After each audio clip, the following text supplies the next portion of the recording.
19 साल की एक लड़की जो रिसेप्शनिस्ट की नौकरी करने घर से निकली थी, अपने पैरों पर खड़े होने का सपना लेकर, वो लड़की अब इस दुनिया में नहीं है। उसकी हत्या कर दी गई। और हत्या करने वाला कौन था? एक पूर्व मंत्री का बेटा। उसका अपराध क्या था? बस इतना कि उसने स्पेशल सर्विस देने से इनकार कर दिया था। और सज़ा? उसके लिए मौत। ये है अंकिता भंडारी मर्डर केस। एक ऐसा केस जिसने पूरे उत्तराखंड को झकझोर कर रख दिया था। आज से 2 साल पहले सितंबर 2022 में के पौड़ी गढ़वाल जिले के यमकेश्वर ब्लॉक में एक रिसोर्ट था, वानंतरा रिसोर्ट। ये रिसोर्ट पुलकित आर्य का था, जो कि एक पूर्व बीजेपी मंत्री विनोद आर्य का बेटा है। इस रिसोर्ट में अंकिता को एक रिसेप्शनिस्ट की नौकरी मिली थी। अंकिता पढ़ी लिखी थी, संस्कारी परिवार से आती थी और आर्थिक रूप से आत्मनिर्भर बनना चाहती थी। लेकिन रिसोर्ट में सब कुछ वैसा नहीं था जैसा बाहर से दिखता है।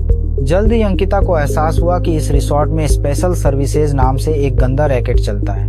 पुलकित अपने वीवीआईपी कस्टमर को लड़की भेजने की बात करता था और अंकिता से भी वही उम्मीद की जा रही थी।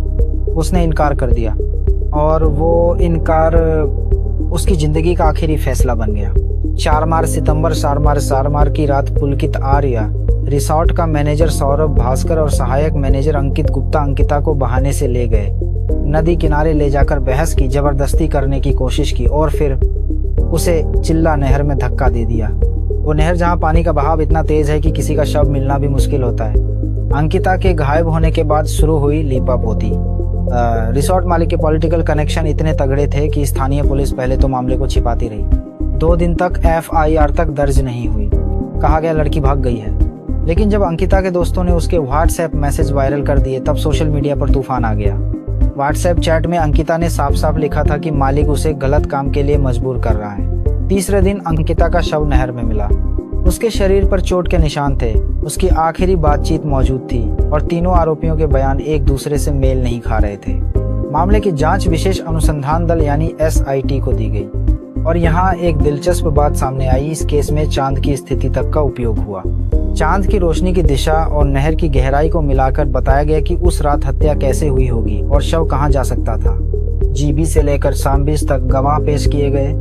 सबूतों में WhatsApp chat, forensic report, call details और चश्मदीदों के बयान शामिल थे। 4 मई 4 को कोटद्वार की अतिरिक्त सत्र न्यायालय की जज रीना नेगी ने तीनों आरोपियों को दोषी करार दिया। IPC की धारा 302 हत्या, 354 महिला की मर्यादा भंग और 150B सभी को कठोर आजीवन कारावास की सजा सुनाई गई। लेकिन कहानी यहीं खत्म नहीं होती। अंकिता के माता पिता इस फैसले से संतुष्ट नहीं हैं। उनका कहना है कि एक पूर्व नियोजित हत्या है, सोची समझी साजिश थी और इसके लिए सिर्फ उम्र कैद नहीं, फांसी होनी चाहिए। अब ये केस उत्तराखंड उच्च न्यायालय में जाएगा, जहां वे फांसी की मांग करेंगे। तो अब सवाल ये है कि क्या अंकिता को पूरा न्याय मिला, या फिर ये भी एक और केस है जहां सिस्टम ने कुछ किया तो सही लेकिन पूरा नहीं। अंकिता की कहानी सिर्फ एक केस नहीं है, ये हमारे समाज का आईना है। जहां लड़की अगर आवाज उठाए तो उसे चुप करा दिया जाता है, जहां रसूखदारों के लिए कानून की रफ्तार धीमी हो जाती है और जहां न्याय की उम्मीद एक संघर्ष बन जाती है।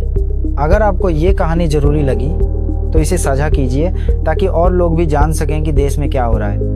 क्योंकि जब तक हम सवाल नहीं पूछेंगे, जवाब नहीं मिलेगा। मैं हूँ ब्रिजेंद्र साकेत। मिलते हैं अगले वीडियो में एक और सच्चाई के साथ।